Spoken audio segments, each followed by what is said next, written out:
नमस्कार, मैं हूं अश्विनी कुमार मिश्र। आइए सबसे पहले नजर डालते हैं अब तक की सुर्खियों पर। प्रधानमंत्री नरेंद्र मोदी अपनी सफल यात्रा के बाद कजान से स्वदेश के लिए रवाना। पीएम ने ब्रिक्स शिखर सम्मेलन में डायलॉग और डिप्लोमेसी का किया समर्थन। आतंकवाद से मिलकर लड़ने और न्यू डेवलपमेंट बैंक के विस्तार पर दिया जोर। 5 साल बाद रूस के कजान के शहर में मिले प्रधानमंत्री नरेंद्र मोदी और चीन के राष्ट्रपति शी जिनपिंग।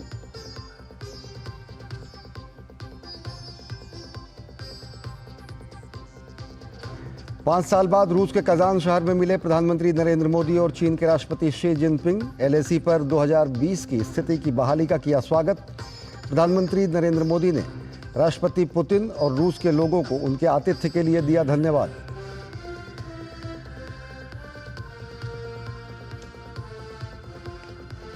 दिल्ली एनसीआर में बढ़ते वायु प्रदूषण से नहीं मिल रही है राहत। कई इलाकों में AQI 400 के पार। बिगड़ते हालात पर सुप्रीम कोर्ट ने जताई नाराजगी। पराली जलाने पर हरियाणा पंजाब को लगाई फटकार। कहा, प्रदूषण बढ़ने के चलते मौलिक अधिकारों का हनन।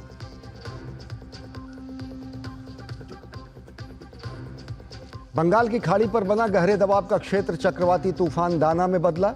24 अक्टूबर की रात को ओडिशा के तट से टकराने का अनुमान। हालात से निपटने के लिए ओडिशा और पश्चिम बंगाल सरकार के साथ एनडीआरएफ भी तैनात।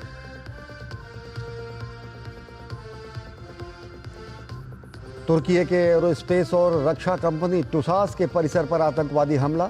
परिसर में जोरदार विस्फोट के बाद गोलीबारी। हमले में 5 लोगों की मौत, कई घायल। टुसास तुर्की के लड़ाकू विमान कान का करती है निर्माण। और देखते हैं खबरों को विस्तार से। सबसे पहले बात ब्रिक्स शिखर सम्मेलन की। प्रधानमंत्री नरेंद्र मोदी अपनी सफल यात्रा के बाद कजान से स्वदेश के लिए रवाना हो गए हैं।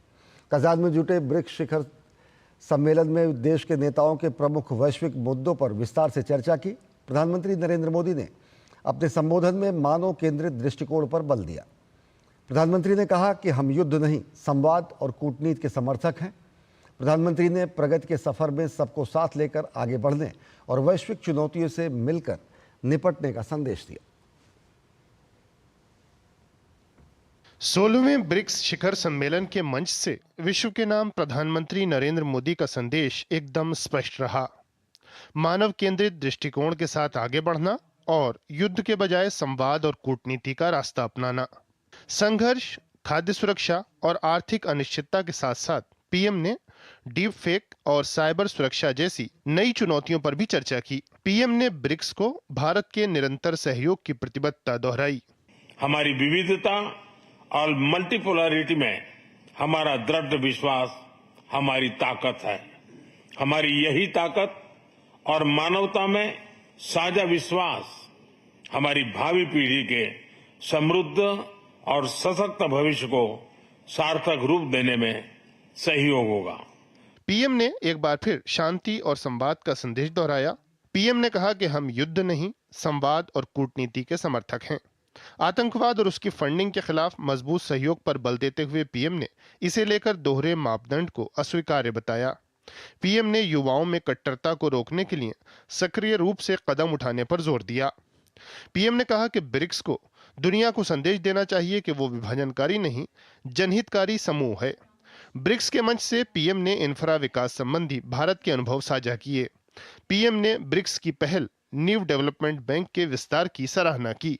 भारत के गिफ्ट सिटी के साथ साथ अफ्रीका तथा रूस में रीजनल सेंटर्स के खुलने से इस बैंक की गतिविधियों को बल मिला है और लगभग $35 बिलियन के डेवलपमेंट प्रोजेक्ट सैंक्शन किए गए हैं। न्यू डेवलपमेंट बैंक के माध्यम से फाइनेंशियल इंक्लूजन पे कहीं ना कहीं प्रधानमंत्री का जोर नजर आया। इसके साथ उन्होंने सीधे तौर पे कहा है कि जो भी वैश्विक चुनौतियां हैं उससे निपटने के लिए हमारी जो साझा रणनीति होनी चाहिए वो तरीके से पीपल सेंट्रिक होनी चाहिए।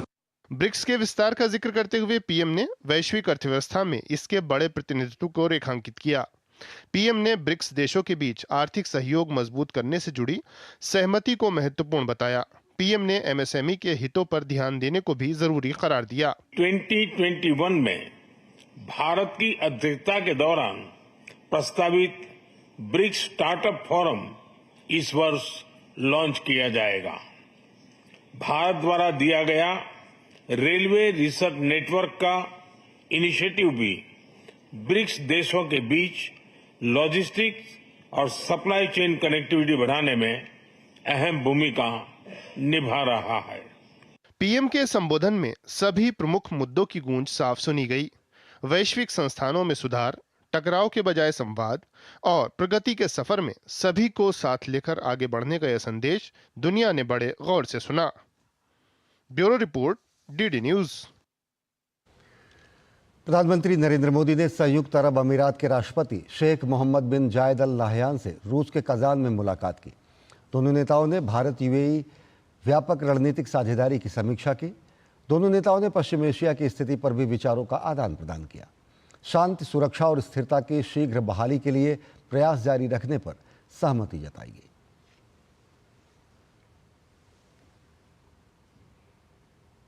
प्रधानमंत्री नरेंद्र मोदी ने कजान ब्रिक्स शिखर सम्मेलन में मिस्र के राष्ट्रपति अब्दुल फतह अल सीसी से मुलाकात की और इसकी तस्वीरें सोशल मीडिया प्लेटफॉर्म एक्स पर साझा की। प्रधानमंत्री ने लिखा, कजान में राष्ट्रपति अब्दुल फतह अल सीसी के साथ बातचीत करके खुशी हुई।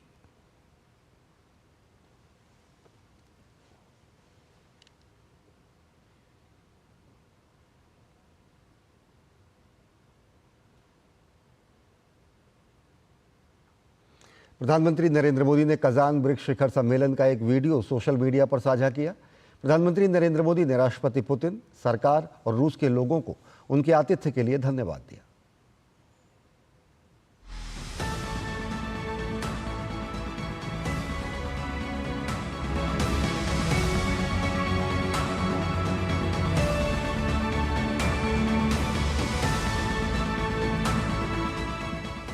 नए स्वरूप में ब्रिक्स विश्व की 40% मानवता और लगभग 30% अर्थव्यवस्था का प्रतिनिधित्व करता है। पिछले लगभग 2 दशकों में ब्रिक्स ने अनेक उपलब्धियां हासिल की हैं। मुझे विश्वास है कि आने वाले समय में यह संगठन वैश्विक चुनौतियों का सामना करने के लिए और अधिक प्रभावी माध्यम बनकर के उभरेगा। भारत ब्रिक्स के अंतर्गत सहयोग बढ़ाने के लिए पूरी तरह से प्रतिबद्ध है। हमारी विविधता और मल्टीपोलरिटी में हमारा दृढ़ विश्वास हमारी ताकत है। हमारी यही ताकत और मानवता में साझा विश्वास हमारी भावी पीढ़ी के समृद्ध और सशक्त भविष्य को सार्थक रूप देने में सहयोग होगा। हमारा मानना है कि भारत और चीन के संबंधों का महत्व केवल हमारे लोगों के लिए ही नहीं, लेकिन वैश्विक शांति, स्थिरता और प्रगति के लिए भी हमारे संबंध बहुत अहम है। म्यूचुअल ट्रस्ट, म्यूचुअल रिस्पेक्ट और म्यूचुअल सेंसिटिविटी हमारे संबंधों का आधार बने रहना चाहिए।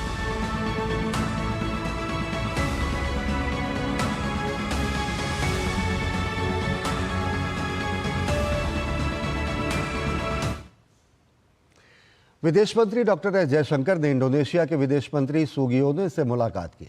मुलाकात के बाद उन्होंने अपने सोशल मीडिया प्लेटफॉर्म एक्स पर लिखा, आज कजान में ब्रिक्स शिखर सम्मेलन के अवसर पर इंडोनेशिया के विदेश मंत्री सुगियोनो से मिलकर बहुत खुशी हुई। उन्हें उनके नए कार्यभार के लिए बधाई दी। हमारी व्यापक रणनीतिक साझेदारी को और मजबूत करने पर चर्चा की।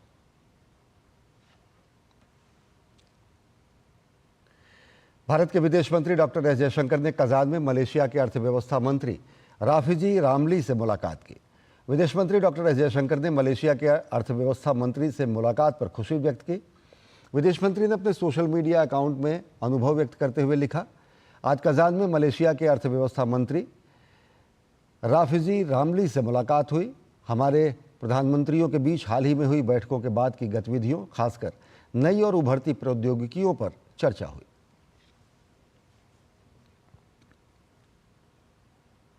ब्रिक्स शिखर सम्मेलन के कजान डिक्लेरेशन पर भारत के ब्रिक्स शेरपा दम्बू रवि ने कहा कि इस बार के सम्मेलन में वैश्विक बदलाव और 21वीं सदी की चुनौतियों पर चर्चा हुई। साथ ही ब्रिक्स का विस्तार इस वर्ष के शिखर सम्मेलन का प्रमुख परिणाम रहा। डीडी न्यूज संवाददाता आरेंद्र प्रताप सिंह ने ब्रिक्स शेरपा दम्बू रवि से खास बातचीत की। ब्रिक्स सम्मेलन कजान डिक्लेरेशन के साथ में खत्म हुआ है और हमारे साथ में भारत के शेरपा दामू रवि जी मौजूद है। सर, बहुत स्वागत दूरदर्शन न्यूज के लिए समय देने के लिए। ब्रिक्स के कजान डिक्लेरेशन में 16वें ब्रिक्स सम्मेलन में क्या बड़े टेक अवेज निकल के आए हैं जो यहाँ से ब्रिक्स को और आगे ले जाते नजर आएंगे? सबसे ज़्यादा इम्पोर्टेंट जो चीज़ है हमने इस समिट में जो हमने इंडिया की तरफ अगर देखा जाए हमारा कंट्रीब्यूशन रहा, वेरी स्ट्रांगली हमने पार्टिसिपेट किया है। प्राइम मिनिस्टर साहब का जो विजिट हुआ on the invitation of president Putin, एक तो है हमारा सपोर्ट कमिटमेंट टू ब्रिक्स हमेशा रहा और इस समिट में इंक्लूसिविटी आ गई क्योंकि एक्सपैंडेड ब्रिक्स क्लब की रूप में एक फर्स्ट टाइम मीटिंग हुआ है और एक तो है एक्सपैंडेड क्लब और दूसरा है पार्टनर कंट्रीज़ का जो निर्णय किया, फाइनलाइज किया लिस्ट, वो भी इस समिट में हुआ है और इंडिया का कंट्रीब्यूशन ये स्ट्रांग रहा और हमने सपोर्ट किया है इस प्रोसेस को। डिक्लेरेशन में कई चीज़ों डिस्कस किया है और मोस्ट इम्पॉर्टेंट चीज़ है यूएन रिफॉर्म का। जो यूएन रिफॉर्म ने हमारा जो हमेशा रहा कि यूएन रिफॉर्म ज़रूरी है क्योंकि reality of the world changed. तो 21st सेंचुरी का जो चैलेंजेस है तो इंस्टीट्यूशनल रिफॉर्म होना चाहिए। इसमें यूएन सिक्योरिटी काउंसिल का इशू है जो हमने कंट्रीब्यूट किया इस फॉर्मुलेशन को जो सीधा आ गया डिक्लेरेशन में। और दूसरा है न्यू मल्टीलैटरल डेवलपमेंट बैंक्स का भी रिफॉर्म्स के लिए हमने बात किया है, वो भी आ गई। और टेररिज्म फाइनेंसिंग के बारे में और टेररिज्म के बारे में हमने जो बोला और प्राइम मिनिस्टर साहब का जो हमेशा विजन रहा वो भी कैप्चर हुआ है। Comprehensive convention on international terrorism उसका वो हमने ले आया उसमें।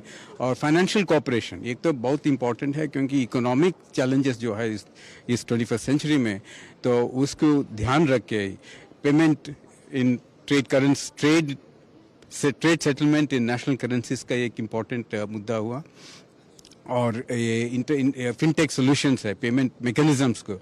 लेकिन ये तो है विजनरी मॉडल पे आगे स्टेटमेंट में, लेकिन जो कंक्रीट एक्टिविटीज़ जो आगे करनी है वो एक्सपर्ट लेवल पे होगी। फाइनेंस मिनिस्ट्रीज अपने फाइनेंस मिनिस्ट्रीज और सेंट्रल बैंक्स वो मिलके उसके ऊपर चर्चा करेगा और आगे ले जाएगा उस बात को। प्रधानमंत्री मोदी ने 2 सत्र में अपनी बात को रखा है। किन बड़े बातों को भारत के नजरिए से देखा जा सकता है, क्योंकि प्रधानमंत्री ने ब्रिक्स के बारे में बन रहे परसेप्शन को लेकर भी चीजों को क्लियर किया? एक तो है ब्रिक्स हमेशा इमर्जिंग इकोनॉमीज का एक मॉडल रहा, लेकिन अभी क्या हुआ ये तो ये इमर्जिंग इकोनॉमीज का प्रायोरिटी होगी। लेकिन प्राइम मिनिस्टर का जो विजन है तो उस विजन अगर देखा जाए ब्रिक्स को डेवलपमेंट सेंट्रिक बना और डेवलपमेंट एक फोकस में ले आया।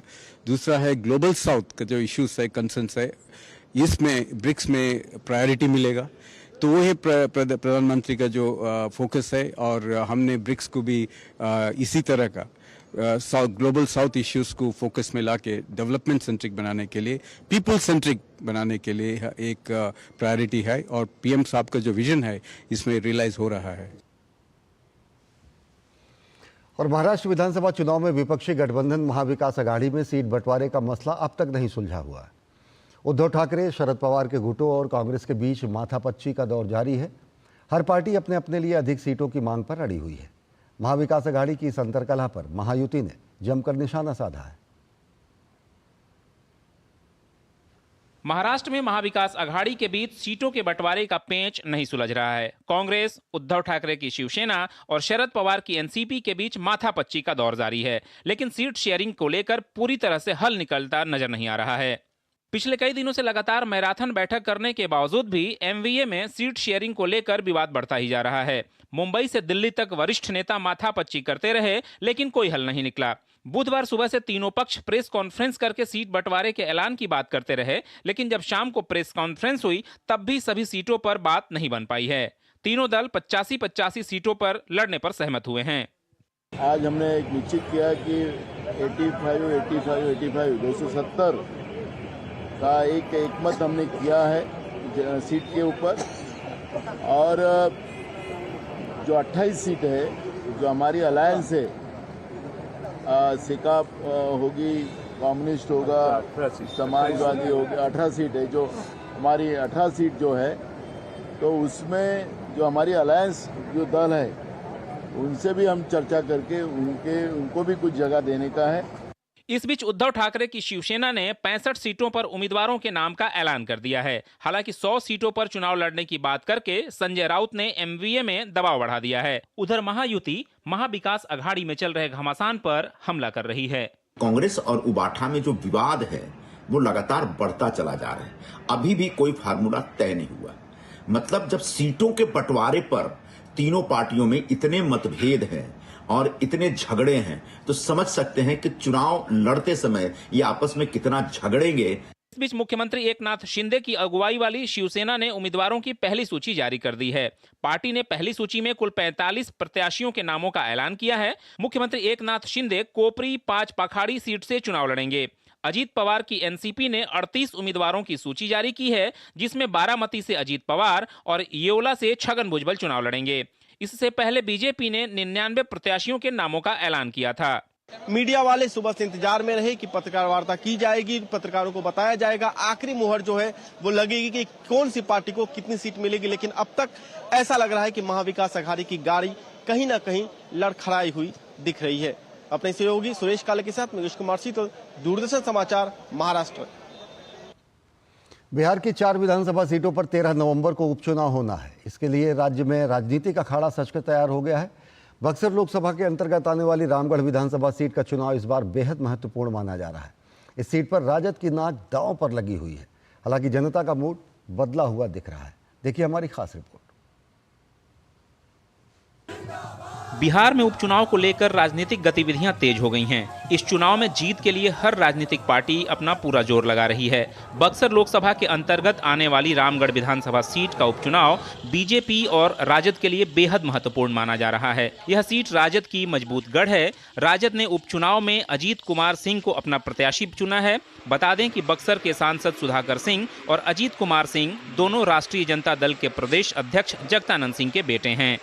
रामगढ़ विधानसभा को लेकर करके तो वो ज़्यादा फोकस रहेगा यूथ पे, खास तौर से जो आने वाला भविष्य है रामगढ़ का, उसको कैसे गढ़ा जाए। तो ये शिक्षा और शिक्षा में आप बेसिक से लेकर के हायर एजुकेशन जो है उस विषय पे हम लोग व्यापक स्तर पे काम करेंगे। इसके अलावा स्वास्थ्य और कृषि, ये हमारा फोकस एरिया रहेगा जिस पे हम ज़्यादा ये फोकस करेंगे। रामगढ़ सीट पर जीत के लिए एनडीए ने भी एड़ी चोटी का जोर लगा दिया है। इस सीट पर बीजेपी ने प्रत्याशी के रूप में अशोक कुमार सिंह को अपना उम्मीदवार बनाया है। अशोक कुमार सिंह बीजेपी के टिकट पर 2015 में रामगढ़ विधानसभा से विधायक भी रह चुके हैं। रामगढ़ की जनता 15 से 20 का जो मेरा कार्यकाल था उसे रामगढ़ का स्वर्णिम काल मानती है। योजनाएं कृषि, स्वास्थ्य, शिक्षा, सड़क की जितनी योजनाएं जो अभी अपूर्ण पड़ी हुई है, युवाओं को रोजगार, उन सारी योजनाओं को अपनी जामा पहनाना और रामगढ़ का चौमुखी विकास करना। उधर रामगढ़ में प्रशांत किशोर की पार्टी जनसुराज और बसपा का भी फैक्टर यहां काम करेगा। बसपा ने यहां पूर्व विधायक अंबिका सिंह के भतीजे सतीश सिंह उर्फ पिंटू यादव को अपना कैंडिडेट बनाया है, जबकि जनसुराज ने सुशील सिंह कुशवाहा को अपना उम्मीदवार बनाया है। रामगढ़ सीट पर 1985 से लगातार 6 बार राजद के प्रदेश अध्यक्ष जगदानंद सिंह चुनाव जीत चुके हैं। बता दें कि इस सीट पर राजद प्रदेश अध्यक्ष जगदानंद सिंह और उनके पुत्र की प्रतिष्ठा दांव पर लगी है, तो भाजपा राजद के गढ़ में सेंध लगाने की पूरी तैयारी कर चुकी है। रामगढ़ में जातीय समीकरण बहुत महत्वपूर्ण है। ऐसे में प्रशांत किशोर ने कुशवाहा और बसपा ने यादव उम्मीदवार को मैदान में उतारा है, जिससे राजद का वोट बैंक प्रभावित हो सकता है, लेकिन इसका सीधा फायदा एनडीए को मिलेगा। डीडी न्यूज के लिए बक्सर से मधुरेश नारायण। केंद्रीय मंत्री शिवराज सिंह चौहान झारखंड के गढ़वा पहुंचे। उन्होंने गढ़वा विधानसभा क्षेत्र से भाजपा प्रत्याशी कमलेश सिंह के समर्थन में नामांकन सभा में पहुंचकर उत्साहवर्धन किया। शिवराज सिंह चौहान ने एनडीए और भाजपा के भारी बहुमत से जीतने की बात कही। वहीं उन्होंने भ्रष्टाचार को जड़ से मिटाने पर भी जोर दिया। गंगा में उत्साह का अपार सागर हिलोरे ले रहा है जनता के हृदय में। एनडीए भारतीय जनता पार्टी भारी बहुमत से जीत रही है। यहाँ भी सत्येंद्र नाथ तिवारी जीतेंगे और भ्रष्टाचार की लंका को जला के राख करेगी भाजपा। कांग्रेस नेता प्रियंका गांधी ने वायनाड लोकसभा उपचुनाव के लिए नामांकन दाखिल कर दिया है। इस दौरान हलफनामे में उन्होंने अपनी संपत्ति की घोषणा की है, लेकिन इस हलफनामे में 2010-2011 से 2020-2021 के बीच उन पर कुल 76 करोड़ रुपए की आयकर विभाग की देनदारी है। उन्होंने हलफनामे में स्वीकार किया है कि बकाया, जुर्माना और मूल्यांकन के रूप में देय इस राशि से जुड़ा मामला आयकर आयुक्त के पास लंबित है। सूचना एवं प्रसारण राज्य मंत्री एल मुरुगन ने वायनाड से कांग्रेस उम्मीदवार प्रियंका गांधी पर निशाना साधा है। केंद्रीय मंत्री ने कहा कि प्रियंका गांधी के लिए वायनाड केवल सैर सपाटे की जगह है।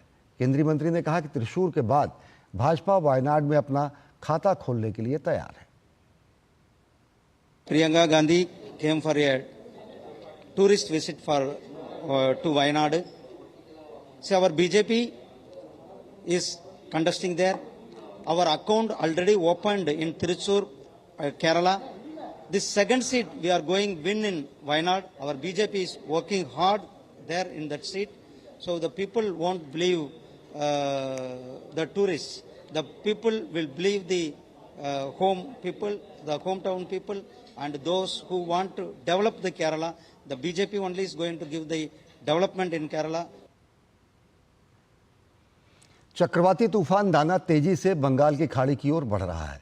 ये चक्रवाती तूफान 24 अक्टूबर को गंभीर चक्रवाती तूफान में तब्दील हो जाएगा और 25 अक्टूबर की सुबह 120 किलोमीटर प्रति घंटे की रफ्तार से हवा चलने के साथ साथ ओडिशा और पश्चिम बंगाल के तटों से टकराएगा। चक्रवाती तूफान को देखते हुए मौसम विभाग ने मछुआरों को समुद्र से दूर रहने की हिदायत दी है। किसी भी स्थिति से निपटने के लिए इलाके में एनडीआरएफ की टीमें मौजूद हैं और लोगों को समुद्र से दूर रखा जा रहा है। ओडिशा में मंडरा रहा है चक्रवाती तूफान दाना का बड़ा खतरा। बंगाल की खाड़ी में खतरनाक तूफान बन गया है साइक्लोन दाना। ओडिशा से बंगाल तक हाई अलर्ट, कोणार्क मंदिर 2 दिन बंद। आईएमडी ने 24 और 25 अक्टूबर को भारी बारिश की आशंका व्यक्त की। चक्रवाती तूफान दाना से निपटने की तैयारियों में जुटी सरकार। चक्रवाती तूफान के कारण रेलवे ने ट्रेनों को किया रद्द। पुरी के तटों से मछुआरों को हटाया गया। बंगाल की खाड़ी से उठने वाला चक्रवाती तूफान दाना अपना रौद्र रूप दिखाने को बेताब है। चक्रवाती तूफान दाना की वजह से आज से 25 अक्टूबर तक हर ओर अलर्ट है। साइक्लोन दाना का असर ओडिशा से लेकर पश्चिम बंगाल, बिहार और झारखंड तक दिख सकता है। मौसम विभाग ने ओडिशा, बंगाल समेत कई राज्यों में 24-25 अक्टूबर को भारी बारिश होने की संभावना जताई है। गंभीर चक्रवाती तूफान दाना से निपटने की तैयारियों में सरकार जुट गई है। ओडिशा में संवेदनशील इलाकों में रहने वाले लोगों को निकालकर सुरक्षित जगहों पर पहुंचाने का काम जारी है। साथ ही प्रभावित जगहों पर स्कूल, कॉलेज को बंद कर दिया गया है।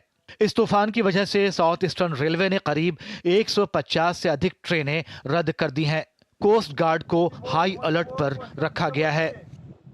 चक्रवाती तूफान आ रही है, उसके बारे में भी पूरा का पूरा तैयारी समाप्त हो गया है। हम लोग लगभग 500 साइक्लोन सेंटर जो उड़ीसा में है उसको तैयार कर चुके हैं लोगों को वहां लाने के लिए। तूफान आने से पहले और बारिश आने से पहले उनको वहां से इवैक्यूएट करके रिलीफ सेंटर में लाएंगे। चक्रवाती तूफान दाना के कारण पैदा होने वाली किसी भी आकस्मिक स्थिति से निपटने के लिए एनडीआरएफ ने अपने जहाज और प्लेन तैयार कर दिए हैं। वहीं एनडीआरएफ की 7वीं बटालियन की 5 टीमें निकासी और बचाव कार्यों के लिए आवश्यक उपकरणों के साथ राजधानी भुवनेश्वर से प्रभावित जिलों के लिए निकल चुकी हैं। एनडीआरएफ के डीआईजी ने बताया कि चक्रवाती तूफान के प्रकोप से लोगों को बचाने के लिए पूरी तैयारी कर ली गई है। चक्रवाती तूफान दाना बंगाल की खाड़ी में तीव्रता से बढ़ रहा है और आने वाले 2 दिन में जमीन से टकरा सकता है। 24 अक्टूबर की रात से 25 अक्टूबर की सुबह के बीच ये तूफान बंगाल के सागर द्वीप और ओडिशा के पूरी तट से गुजरेगा। इसके अलावा चक्रवात से समुद्र की लहरें भी उफान पर आ सकती हैं, जिससे निचले इलाकों में बाढ़ का खतरा मंडरा रहा है। चक्रवाती तूफान की संभावित तबाही को ध्यान में रखते हुए राज्य सरकार लगातार स्थिति पर नजर रख रही है और लोगों से सुरक्षित स्थानों पर शरण लेने की अपील कर रही है।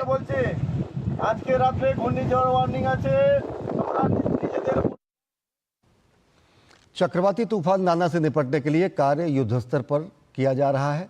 सभी तैयारियां मुकम्मल हैं और इसमें प्रशासन द्वारा तटीय इलाकों से लोगों को निकालकर राहत शिविरों में भेजा जा रहा है।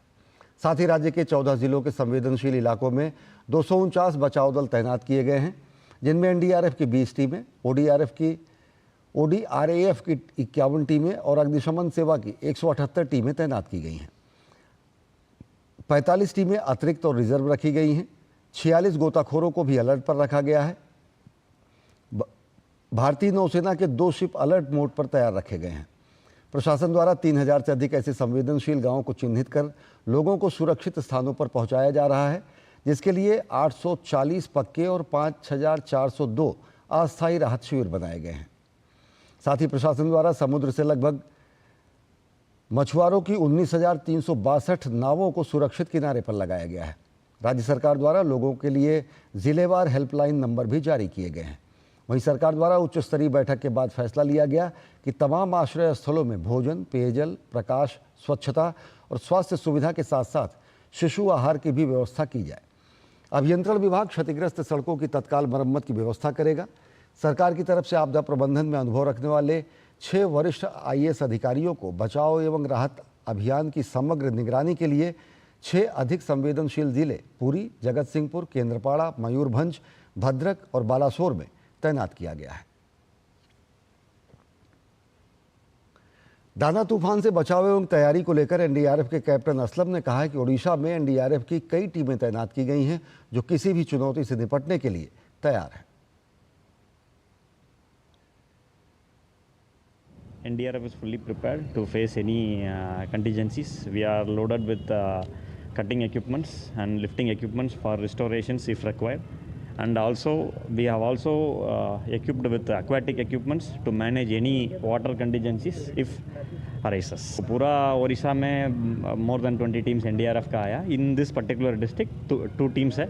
So while vulnerable areas has been identified, so उधर spots दे करके team position रहेगा. So we will be keeping close watch on what is happening. So apart from giving community warnings and asking public not to be panic, we are ready for other contingencies which is about to happen. Bengal की खाड़ी में चक्रवाती तूफान दाना काफ़ी तेजी से ओडिशा के तट की ओर बढ़ रहा है। चक्रवाती तूफान के 24 और 25 अक्टूबर को पश्चिम बंगाल और ओडिशा के तटों से टकराने की आशंका है। पत्तन, पोत परिवहन व जलमार्ग मंत्रालय ने चक्रवात से उत्पन्न होने वाली आपात स्थितियों से निपटने के लिए विशेष तैयारियां की हैं।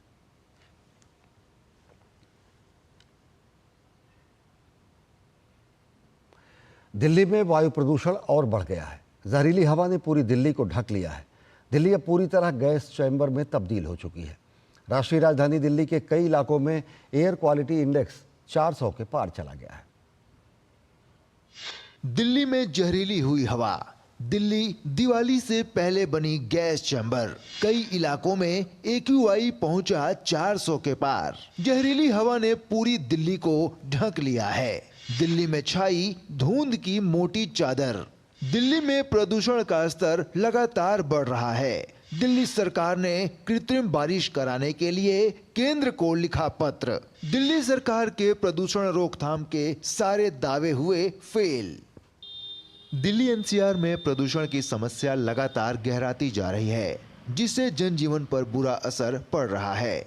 बुधवार की सुबह दिल्ली के आसमान में धुंध की मोटी परत ने विजिबिलिटी को बेहद कम कर दिया। वायु गुणवत्ता सूचकांक बहुत खराब श्रेणी में पहुंच गया, जो चिंता का कारण बना हुआ है। विशेषज्ञों का कहना है कि AQI में इस स्तर की वृद्धि से लोगों के स्वास्थ्य पर गंभीर प्रभाव पड़ सकता है, खासकर बुजुर्गों, बच्चों और उन लोगों पर जिन्हें पहले से सांस की बीमारी है। दिवाली से पहले दिल्ली गैस चैम्बर बनने की तरफ बढ़ रही है।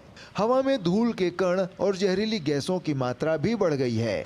दिल्ली और NCR के क्षेत्र में बढ़ते प्रदूषण के चलते सुप्रीम कोर्ट ने सख्त रवैया अपनाते हुए पंजाब और हरियाणा सरकार को कारण बताओ नोटिस भी जारी किया है।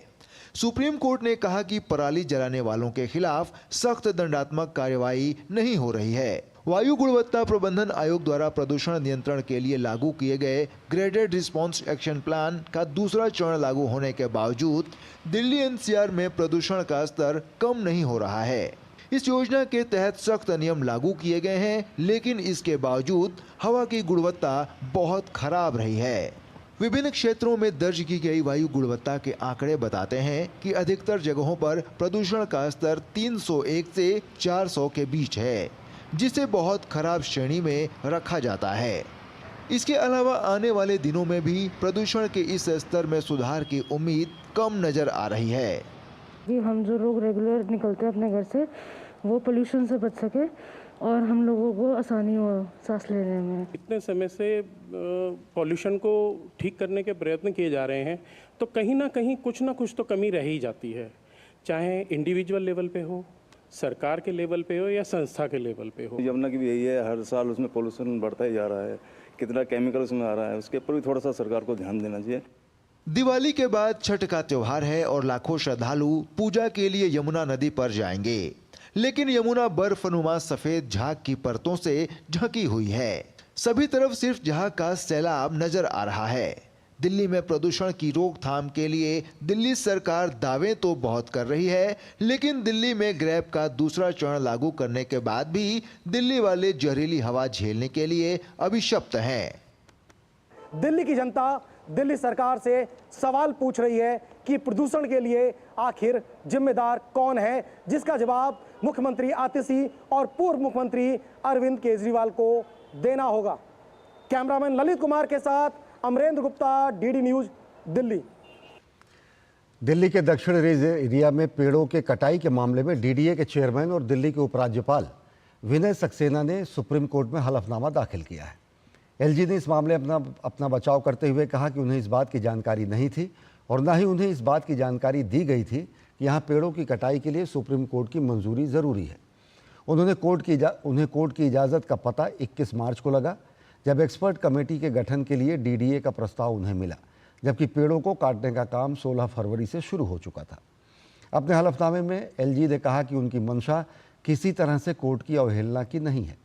एलजी ने बिना कोर्ट की इजाज़त के पेड़ काटने की घटना को दुर्भाग्यपूर्ण बताते हुए खेद जताया। हलफनामे में उपराज्यपाल ने कोर्ट से आग्रह किया कि डीडीए उपाध्यक्ष सुभाषिष पांडा को कोर्ट की अवमानना की कार्रवाई से बरी कर दिया जाए। एलजी ने कहा कि जब पेड़ों की कटाई हुई तो डीडीए के उपाध्यक्ष मेडिकल सर्जरी के चलते छुट्टी पर थे। बता दें, दिल्ली के दक्षिण रेंज एरिया में central arm police forces institute of medical sciences का सड़क चौड़ीकरण के मकसद से 642 पेड़ काटे गए थे। वहीं इस प्रोजेक्ट में 2000 करोड़ रुपए का निवेश किया जा चुका है। जामिया मिलिया इस्लामिया विश्वविद्यालय परिसर में मंगलवार शाम दीपावली उत्सव के दौरान 2 गुटों में संघर्ष की सूचना मिली थी। मामले को देखते हुए विश्वविद्यालय परिसर के गेट पर भारी पुलिस बल तैनात कर दी गई। विश्वविद्यालय के स्टाफ और छात्रों को ही अंदर प्रवेश दिया गया। वहीं कुछ छात्रों का कहना है कि दीपावली उत्सव के दौरान कुछ लोगों ने त्यौहार मनाने का विरोध किया और विवादित नारे भी लगाए। विश्वविद्यालय में अभी भी स्थिति तनावपूर्ण बनी हुई है। देखिए घटनास्थल से हमारे संवाददाता अजीत द्विवेदी की रिपोर्ट। दिल्ली के जामिया मिलिया इस्लामिया यूनिवर्सिटी में मंगलवार शाम को दीपावली उत्सव के दौरान 2 गुटों में झड़प हो गई थी और वहां पर एक गुट ने जो है वो दीपोत्सव का जो है वो विरोध करते हुए दिए तोड़ दिए थे, साथ ही रंगोली भी उसकी मिटा दी थी। उसके बाद से जो है एबीवीपी ने बुधवार को जो है यहाँ पर दीपावली मनाने का आह्वान किया था। हमारे साथ कुछ छात्र, अब उनसे बात करते हैं कि आखिर क्या पूरा मामला था। आप बताइए क्या पूरा मामला था, क्या हुआ? जो मुस्लिम कम्युनिटीज थी उधर से नारे लगाए गए थे और दोनों तरफ से नारेबाजी हुई थी। नहीं, अभी से पहले हमने कभी नहीं देखा है ऐसा। रंगोली में वो दिए रखे थे, उन दियों को पहले तोड़ा गया, उसके साथ साथ वहाँ पे जो रंगोली बन रही थी उस रंगोली को पैर से मिटाया गया और उसके बाद ये नारे लगाए गए फिलिस्तीन जिंदाबाद और नारा तकबीर अल्लाहू अकबर। तो जैसे ये हिंदुस्तान जिंदाबाद का नारा लगाया गया, पीछे से कुछ लोगों ने क्या नाम है फिलिस्तीन जिंदाबाद और बहुत सारे नारे अल्लाहू अकबर नारे तकबीर के नारे लगाए। हम लोगों ने फिर भी कुछ नहीं किया, हम लोग बाहर आ गए। ये जो विचारधारा है जो ये सब यहाँ कर रही है, जय फिलिस्तीन के नारे लगा रही है, ये वही विचारधारा है जो संसद में एक सांसद जब शपथ लेता है तो जय भारत माता की नहीं बोलता, जय फिलिस्तीन बोलता है। ये वही विचारधारा है और उसी के नुमाइंदे हैं। कुछ हिंदू बच्चे हैं वो मिलके मुस्लिम बच्चों के साथ ही मिलके रंगोली बनाते हैं, दीपोत्सव बनाते हैं, सब कुछ करते हैं। लेकिन जब से बांग्लादेश में दुर्गा पूजा बंद हुई है, वहाँ का थोड़ा सा माहौल यहाँ पर भी असर आ गया है। जैसे दीमक आगे बढ़ जाता है ऐसे दीमक यहाँ भी आ गया है। मतलब एक एक बच्ची को लगभग आप विश्वास नहीं करेंगे 50-50 लोग दौड़ा के मार रहे थे, और जबकि मुस्लिम लोग भी थे। तो ये तो नहीं हो सकता कि इसमें मुझे लगता है बांग्लादेश में या कोई मॉड्यूल काम कर रहा है। बच्चों को जय फिलिस्तीन ये कौन सिखा रहा है? तमाम जो छात्र यहाँ पर रहे हैं वो लंबे समय से त्यौहार साथ में मनाते रहे, लेकिन पहली बार जामिया में इस तरह के दृश्य जो है वो देखने को मिले हैं। कैमरामैन विनोद ओझा के साथ अजीत द्विवेदी, डीडी न्यूज, दिल्ली। और दिल्ली स्थित जामिया मिलिया इस्लामिया यूनिवर्सिटी में आयोजित दीपोत्सव मनाए जाने को लेकर हुए हंगामे पर भाजपा नेता कपिल मिश्रा ने उपद्रवियों को चेतावनी दी है। उन्होंने सोशल मीडिया प्लेटफॉर्म एक्स पर लिखा, दिवाली के दियों और रंगोली से डरकर जिन इस्लामिक कट्टरपंथियों ने कल जामिया में दीपावली उत्सव में बाधा डाली, वो जामिया को पाकिस्तान समझने की भूल न करें। आप हमारी सहनशीलता को कमजोरी समझने की गलती न करें। जामिया प्रशासन सुनिश्चित करे कि हिंदुओं के खिलाफ कोई प्रताड़ना न की जाए। मध्य प्रदेश के विंध्य क्षेत्र में रीवा में राज्य सरकार ने 5वीं रीजनल इंडस्ट्री कॉन्क्लेव का आयोजन किया। इस कॉन्क्लेव में 50 से अधिक प्रमुख निवेशक और 3000 से अधिक एमएसएमई उद्यमियों के साथ साथ 4000 से अधिक प्रतिभागियों ने हिस्सा लिया। कॉन्क्लेव के दौरान विंध्य क्षेत्र को लगभग 31,000 करोड़ रुपए के निवेश प्रस्ताव मिले और इससे 27,000 से अधिक रोजगार के अवसर उत्पन्न होंगे। देश और दुनिया के निवेशकों को बताने के लिए मध्य प्रदेश की सरकार ने 5वीं रीजनल इंडस्ट्री कॉन्क्लेव रीवा में की और यहाँ निवेशकों को लाकर ये बताया गया कि खनिज संपदाएं हो या सांस्कृतिक पर्यटन की विरासतें हो, रीवा बहुत समृद्ध है और अब तो एयर कनेक्टिविटी के साथ भी जुड़ चुका है। मध्य प्रदेश के रीवा में आयोजित रीजनल इंडस्ट्री कॉन्क्लेव में खास फोकस ऊर्जा, खनन, कृषि, डेयरी, खाद्य प्रसंस्करण, पर्यटन एवं हस्तशिल्प में निवेश को रहा। राज्य सरकार के विभिन्न विभागों के प्रमुख सचिवों ने विंध्य अंचल की संभावनाओं को और निवेश के लिए सरकार की निवेशक फ्रेंडली नीतियों का प्रेजेंटेशन भी दिया। इस मौके पर मुख्यमंत्री डॉक्टर मोहन यादव ने रीवा आईटी पार्क और चुरहट्टा औद्योगिक क्षेत्र में विद्युत उपकेंद्र सहित 20 से अधिक औद्योगिक प्रतिष्ठानों का वर्चुअल भूमि पूजन किया। साथ ही 80 से अधिक निवेशकों को भूमि आवंटन पत्र भी वितरित किए गए। अपनी इंडस्ट्री कॉन्क्लेव नहीं है, हर एक कोई अपनी आहुति देने को तैयार है, हर एक कोई अपना बेस्ट से बेस्ट करने को तैयार है। कि यहाँ एमओयू भी हो रहा है, यहाँ घोषणा भी हो रही और यहाँ से बात शुरू हो रही कि पिछली बार जो करा वो भी दिखाओ आंखों के सामने कि हाँ भूमि पूजन हो रहा कि नहीं हो रहा, वो जो कर रहा है उसका नाम क्या है, वो कौन सी इंडस्ट्री है, उसकी भी खोल के बात करो, कितना अमाउंट ला रहा है, ये सारी बातें ओपन ट्रांसपेरेंट है। इस रीजनल इंडस्ट्री कॉन्क्लेव में पतंजलि समूह के सीईओ आचार्य बालकृष्ण, डालमिया सीमेंट के सीएमडी पुनीत डालमिया समेत 50 से अधिक प्रमुख निवेशकों ने भाग लिया। पूरे प्रदेश समेत खासकर विंध्य क्षेत्र में उनके समूह द्वारा किए जा रहे काम और भविष्य की योजनाओं का ब्यौरा दिया गया। तो इस विंध्य क्षेत्र में, रीवा और दूसरे जिलों में भी हम सबसे पहले इस कार्य को करके किसानों की आय को बढ़ाने का काम, किसानों की आय को दोगुणित करने का कार्य पतंजलि करेगा। हम यहाँ पे एक बड़ा सीमेंट में इन्वेस्ट करना चाहते हैं, जहाँ पे हम 4 मिलियन टन का क्लिंकर फैक्ट्री लगाएंगे और सीमेंट प्लांट भी लगाएंगे। करीब 3,000 करोड़ का उसमें इन्वेस्टमेंट होगा। और एक यूनिक चीज़ इसमें हम ये रखना चाहते हैं कि ये वर्ल्ड का फर्स्ट 100% रिन्यूएबल एनर्जी में चलने वाला प्लांट होगा। कॉन्क्लेव में मुख्यमंत्री मोहन यादव ने निवेशकों के साथ 1-to-1 मुलाकात भी की। कार्यक्रम के दौरान एक जिला एक उत्पाद और G2C स्टॉल भी स्थापित किए गए। इस दौरान स्थानीय उत्पादों और कॉरपोरेट सेक्टर के स्टॉल भी प्रदर्शनी में देखे गए। केवल निवेश की संभावनाओं को ही नहीं बताया गया विंध्याचल में, बल्कि विंध्य के स्वादिष्ट व्यंजनों को भी यहाँ के निवेशकों को, यहाँ आने वाले निवेशकों को मध्य प्रदेश की सरकार ने चखाया और ये भी बताया निवेश की अपार संभावनाएं विंध्य में भी हैं। कैमरामैन विजय शर्मा के साथ Aditya Srivastava, DD news, Rewa. Petroleum और प्राकृतिक गैस मंत्री हरदीप सिंह पुरी ने नई दिल्ली में आयोजित एक कार्यक्रम में ऊर्जा क्षेत्र पर कृत्रिम बुद्धिमत्ता एआई के महत्वपूर्ण प्रभाव पर प्रकाश डाला। उन्होंने इस संदर्भ में आर्टिफिशियल इंटेलिजेंस की परिवर्तनकारी क्षमता पर खास जोर दिया। ऊर्जा के लिए एआई विषय पर केंद्रीय मंत्री ने कहा कि ऊर्जा उद्योग में एआई के एकीकरण को अभूतपूर्व बताते हुए उन्होंने कहा कि एआई इस क्षेत्र के विकास में मील का पत्थर है। उन्होंने इस बात पर जोर दिया कि एआई क्रांतिकारी बदलाव लाएगा और ऊर्जा क्षेत्र में दक्षता बढ़ाएगा। Digital innovation is a cross-cutting theme across industries which play a pivotal role in achieving the Honorable Prime Minister's vision of Viksit Bharat by 2047. The oil and gas sector is increasingly adopting AI and generative AI, Gen AI, to optimize operations and drive efficiency through real-time data and insights. AI adoption in oil and gas sector has now become a necessity as we look to navigate the complexities of the energy sector. International oil and gas companies are investing heavily in AI to optimize operational efficiency, improve safety, and pave the way for a transition to a low-carbon future. केंद्रीय गृह एवं सहकारिता मंत्री अमित शाह से जम्मू कश्मीर के मुख्यमंत्री उमर अब्दुल्ला ने मुलाकात की है और केंद्र शासित प्रदेश से जुड़े विकास के विभिन्न मुद्दों पर चर्चा की। मुख्यमंत्री बनने के बाद उमर अब्दुल्ला की केंद्रीय गृह मंत्री से दिल्ली में ये पहली मुलाकात है। केंद्रीय स्वास्थ्य मंत्रालय ने कर्मयोगी सप्ताह और विशेष अभियान 4.0 के तहत आईगॉट प्लेटफॉर्म पर स्वच्छता ही सेवा मॉड्यूल पर सफाई मित्रों के प्रशिक्षण कार्यक्रम का आयोजन किया। इस प्रशिक्षण कार्यक्रम में केंद्रीय स्वास्थ्य मंत्रालय के तहत लगभग 3,600 सफाई मित्रों ने प्रशिक्षण हासिल किया। इस प्रशिक्षण का उद्देश्य सफाई मित्रों को स्वच्छता और स्वास्थ्य संबंधी मुद्दों पर जागरूक करना और उन्हें स्वच्छता के लिए प्रेरित करना था।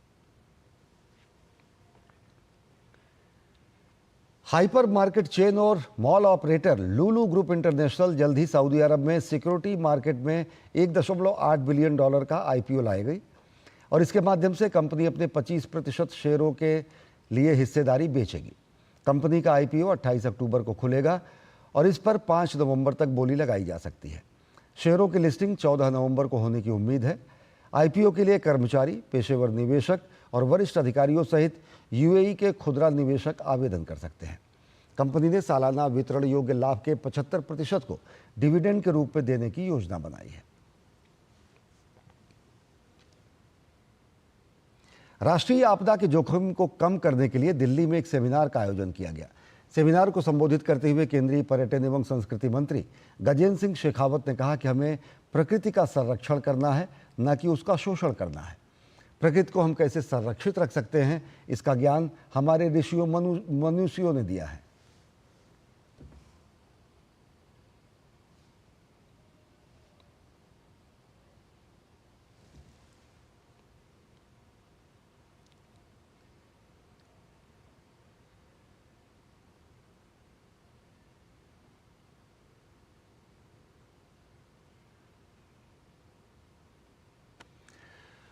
और बुधवार को तुर्की के अंकारा में एरोस्पेस इंडस्ट्रीज के मुख्यालय पर आतंकवादी हमले में 5 लोगों की मौत हो गई, जबकि 14 अन्य लोग घायल हो गए। तुर्की के आंतरिक मंत्री अली येरलिकाया ने आतंकवादी घटना की पुष्टि की है। उन्होंने कहा कि इस घटना में सुरक्षा बलों ने 2 आतंकवादियों को मार गिराया है।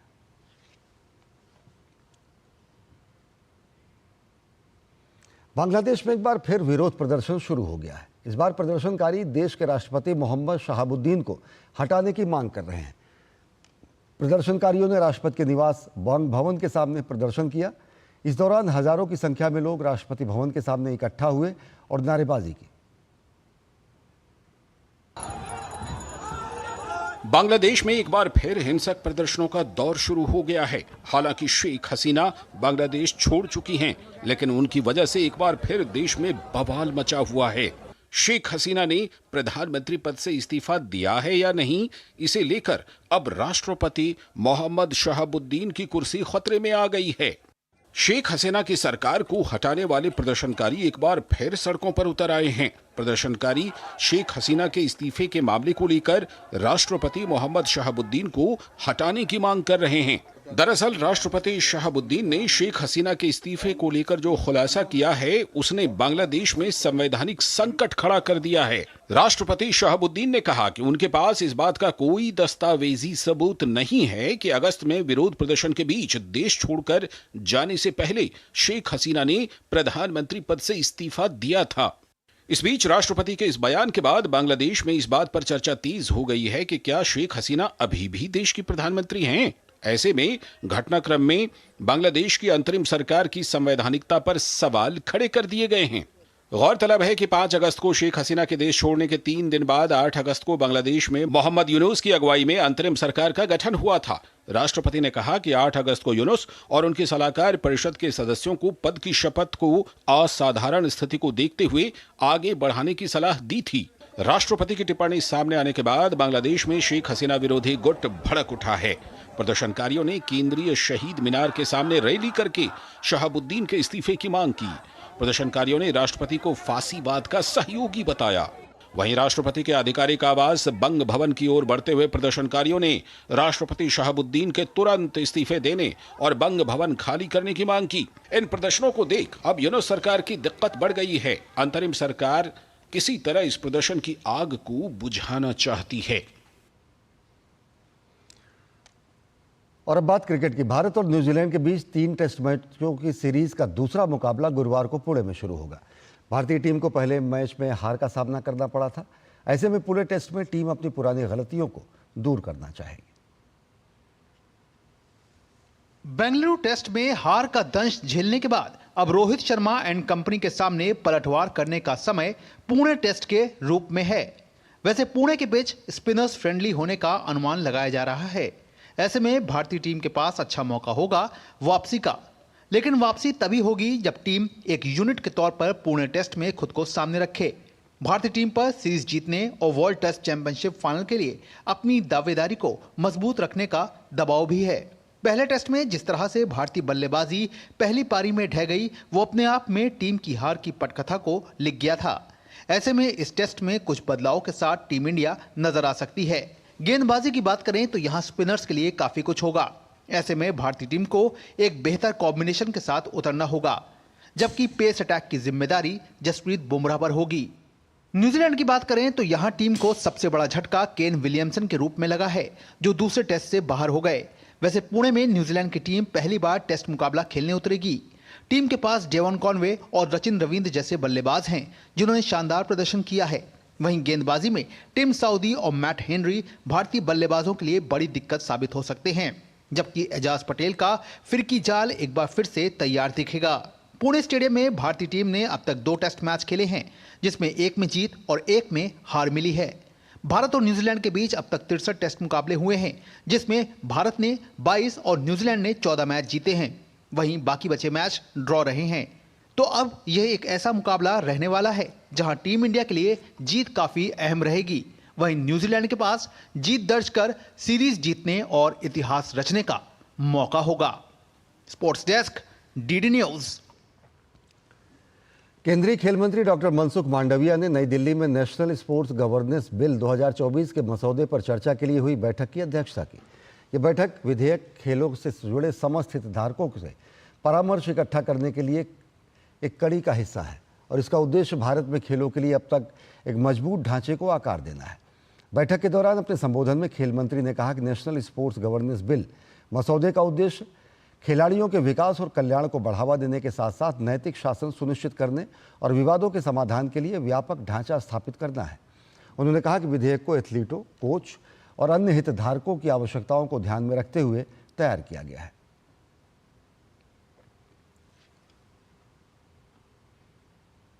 केंद्रीय खेल मंत्री डॉक्टर मनसुख मांडविया ने बुधवार को नई दिल्ली में नेशनल स्पोर्ट्स गवर्नेंस बिल 2024 के मसौदे पर चर्चा के लिए हुई बैठक की अध्यक्षता की और इस बैठक के बाद खिलाड़ियों ने कहा कि सबका पक्ष सुनना सरकार की अच्छी पहल है और उन्हें उम्मीद है कि ये विधेयक भारत में खेलों को आगे ले जाएगा। मुझे लगता है कि ये अच्छी पहल है भारत सरकार की। आने वाले टाइम में भारत में जो खेल प्रशासनिक जो सुधार हैं उनके लिए हम सही दिशा में जो सरकार जा रही है, मैंने भी अपने सुझाव इनके साथ साझा किए और उम्मीद करते हैं कि जो ये सुझाव हैं या मतलब जो बिल लेके आ रहे हैं ये सही तरीके से कार्यान्वित होगा और इसके जो क्योंकि किसी भी चीज़ को इम्प्लीमेंट करने के लिए जो नीति है वो बड़ी ज़रूरी होती है और मुझे लगता है सरकार की नीति जो है वो साफ है, स्पष्ट है। I think meeting went really well, and it was a big initiative that sports minister took, that he gathered all of the athletes and coaches from different sports together to discuss upon the bill before they implement it. And I think it's really a good decision they took it out. And let's see, they gave that till 25th of October we can give our what thoughts about this bill, and then only they will decide what will be the exact bill. So I think this is a really good thing. Opportunity मिली हमें कि हम अपना input दे सकें, so that हम थोड़ा सा और जिससे इस बेटर और इम्प्रूव कर सकते हैं. हमारी तरफ से जो सजेशंस है, जो हमें प्रैक्टिकल प्रॉब्लम्स आती हैं उसको हम इनकॉर्पोरेट कर सकें, सो दैट वो प्रॉब्लम्स ना आए. एंड बहुत एथलीट्स हैं, काफ़ी लोगों ने सजेशंस दिए हैं उसके लिए. सो मुझे तो ये लगता है कि इस सब को मिला के सारे सजेशंस और बाकी फेडरेशन से भी और स्टेक होल्डर्स से भी एक अच्छा बिल आ सकता है इसमें से. Well, I think the meeting went very well. I think a lot of athletes spoke and gave their views on this fantastic new bill that is being proposed. I think it's always a work in progress at the moment. And like the Honorable Minister Sir said that, this is probably the first time that the athletes and the coaches' opinions are being asked for this particular bill, and this whole process involves the thought processes of the athletes and coaches for the very first time, and I think it's a very welcome gesture by the government. I hope that constructive ideas which were proposed today and discussed today by various athletes and coaches will get their due importance, and looking forward to this happening and go through as soon as possible. और बात cricket की. Zimbabwe cricket team ने T20 international के इतिहास में सबसे बड़ा score बनाने का नाम अपने नाम किया है. आईसीसी पुरुष T20 विश्व कप अफ्रीका सब रीजनल क्वालिफायर में गाम्बिया के खिलाफ मैच में जिम्बाब्वे ने निर्धारित 20 ओवर में 344 रन बनाकर ये रिकॉर्ड दर्ज किया. मैच में कप्तान सिकंदर रजा ने 133 रन बनाए. मुकाबले में पहले बल्लेबाजी करते हुए जिम्बाब्वे ने 4 विकेट गंवाकर 344 रन बनाए. जवाब में गाम्बिया की टीम 54 रन बनाकर ऑल आउट हो गई. राष्ट्रपति भवन 21 से 29 अक्टूबर तक सृजन 2024 द आर्टिस्ट इन रेजिडेंस कार्यक्रम के तहत 15 चयनित कलाकारों की मेजबानी कर रहा है. राष्ट्रपति भवन इन कलाकारों को प्रतिष्ठित परिवेश में अपनी अनूठी कलाकृतियों को बनाने और प्रदर्शित करने का एक प्लेटफॉर्म प्रदान करता है. चयनित कलाकारों की रचनाओं को 29 अक्टूबर को माननीय राष्ट्रपति के सामने प्रस्तुत किया जाएगा. ये हैं देश के अलग अलग 8 राज्यों से आए हुए कलाकार जो राष्ट्रपति भवन में अलग अलग थीम पर पेंटिंग्स तैयार कर रहे हैं. हमारे देश के अलग अलग राज्यों की अलग अलग कला है, अलग अलग संस्कृति है, और हर कला, हर संस्कृति बहुत ही खूबसूरत है, और यही प्रमाण है भारत में विविधता में एकता का. The artist in residency programme बहुत ही ख़ास है नए कलाकारों के लिए, क्योंकि ये एक मौका देता है इन तमाम आदिवासी क्षेत्रों से आए हुए कलाकार को राष्ट्रपति भवन में अपनी कला को प्रदर्शित करने का. रचनात्मक कलाओं तक पहुंचने और देश की कला और शिल्प के लिए एक मंच प्रदान करने के मकसद से राष्ट्रपति द्रौपदी मुर्मू ने आवासीय कला सृजन 2024 पहल की शुरुआत की है. हम पेंटिंग प्रदर्शन करेंगे राष्ट्रपति के सामने. मैं बहुत खुश हूँ, ये मौका मिला है. इस साल फरवरी में शुरू हुए इस कार्यक्रम में युवा कलाकारों ने बढ़ चढ़कर भाग लिया था, और इसी तरह इस बार राष्ट्रपति भवन 21 से 29 अक्टूबर तक सांकला फाउंडेशन के सहयोग से 1 सप्ताह तक चलने वाला रेजिडेंसी कार्यक्रम आयोजित कर रहा है. इस एग्जीबिशन का यही मकसद है कि जो हमारे आर्टिस्ट हैं उनकी एक सस्टेनेबल लाइवलीहुड बन सके, उनके खाते में सीधा पैसा जाए, और अब आने वाले अगले सालों में हम इसको एक इंटरनेशनल लेवल पे भी लेके जाना चाहते हैं. एक यहाँ पे एक प्रोग्राम का शुरुआत किया गया जिसका नाम रखा गया था सृजन, और 2024 से वो शुरू हुआ था, और उस दौरान हम लोगों ने पूरे देश से कुछ कलाकारों को निमंत्रित किए थे कि आप आइए और हमारे साथ यहाँ पे रहिए. इस पहल से वन और वन्य जीवों को संरक्षित करने वाले जनजातीय समुदायों की भूमिका को बढ़ावा मिलेगा. Rashtrapati Bhavan the artist in residence programme के तहत 15 चयनित कलाकारों की मेजबानी कर रहा है। ये निवास इन कलाकारों को प्रतिष्ठित परिवेश में अपनी अनूठी कलाकृतियों को बनाने और प्रदर्शित करने का एक प्लेटफॉर्म प्रदान करता है। मुझे मौका मिला है राष्ट्रपति भवन में आकर पेंटिंग करने का, तो ये मेरे लिए बहुत बड़ी बात है। राष्ट्रपति भवन में इनकी रचनाओं को 29 अक्टूबर को माननीय राष्ट्रपति के सामने प्रस्तुत किया जाएगा, जो भारत की राष्ट्रीय सांस्कृतिक विरासत में योगदान देगा और देश भर से आई उभरती और कलात्मक प्रतिभाओं को सम्मान भी। The artist in residence programme लेखकों और कलाकारों को राष्ट्रपति भवन के जीवन में खुद को ले जाने का एक अनूठा अवसर प्रदान करता है। इस पहल का उद्देश्य एक ऐसे वातावरण को बढ़ावा देना है जो रचनात्मक सोच को प्रेरित करे और कलात्मक अभिव्यक्ति को फिर से जीवंत करे। शहला निगार की रिपोर्ट, डीडी न्यूज।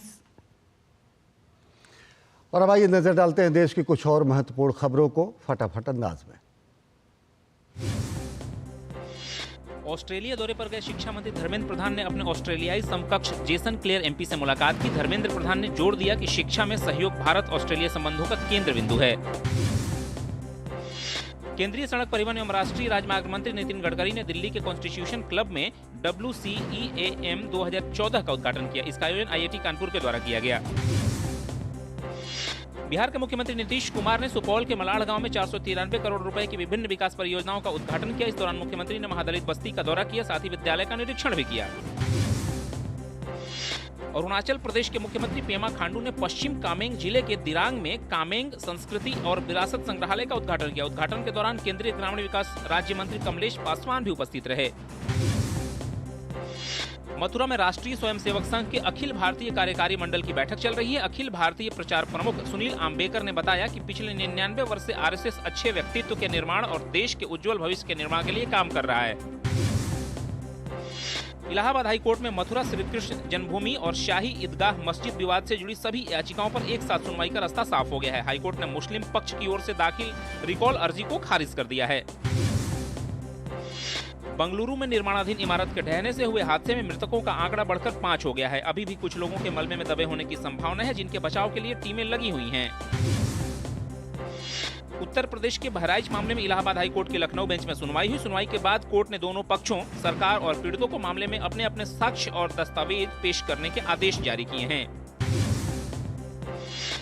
बाबा सिद्दीकी की हत्या मामले में पुलिस ने एक और आरोपित को गिरफ्तार कर लिया है। इस मामले में अब तक कुल 11 आरोपितों की गिरफ्तारी हो चुकी है। सपा सांसद मोहिबुल्लाह नदवी पारिवारिक विवाद को लेकर संकट में फंस गए हैं। आगरा की फैमिली कोर्ट ने रामपुर के सपा सांसद की संपत्ति कुर्क करने का आदेश जारी किया है। उत्तर प्रदेश के मऊ जिला पुलिस प्रशासन द्वारा मुख्तार अंसारी गिरोह के शातिर अभियुक्त अफजाल और उसके एक सहयोगी की 2 संपत्तियों को कुर्क किया गया है। ये कार्रवाई संगठित अपराध एवं अपराधियों के विरुद्ध चलाए जा रहे अभियान के अंतर्गत की गई। तमिलनाडु के मदुरई में भारी बारिश के कारण बाढ़ जैसी स्थिति बन गई है। सड़कें जलमग्न है और आवाजाही बुरी तरह से प्रभावित है। कई इलाके में पानी भरने से सामान्य जनजीवन अस्त व्यस्त हो गया। तो बुलेटिन में फिलहाल इतना ही। देश और दुनिया की ताज़ा तरीन खबरों के लिए देखते रहिए DD न्यूज़। नमस्कार।